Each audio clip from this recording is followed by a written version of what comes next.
శనివారం రాత్రి 9 గంటలకు నేను నా భార్య బయలుదేరి బస్టాండ్కి పోయి ట్రావెల్స్లో బెంగళూరు చేరుకొని అక్కడ మా కుమారుడు కోడలు మనవల దగ్గర ఉండి తిరిగి మళ్ళీ సోమవారం నైట్ బయలుదేరి మంగళవారం ఉదయం 4:45 గంటలకు ఇంట్లోకి వచ్చినాం. వచ్చిన తర్వాత డోర్ తీస్తే ఇల్లంతా కారం పొడి చల్లినది. అన్నీ చూసుకుంటా పోతే బీరువాలు పగలగొట్టినారు. 2 బీరువాలు పగలగొట్టి అందులో బంగారు లేదు, నగదు లేదు.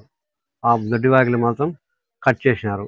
ఎట్లా వచ్చినారు ఇంకా జరిగిన విషయం మీకు చెప్పినాం.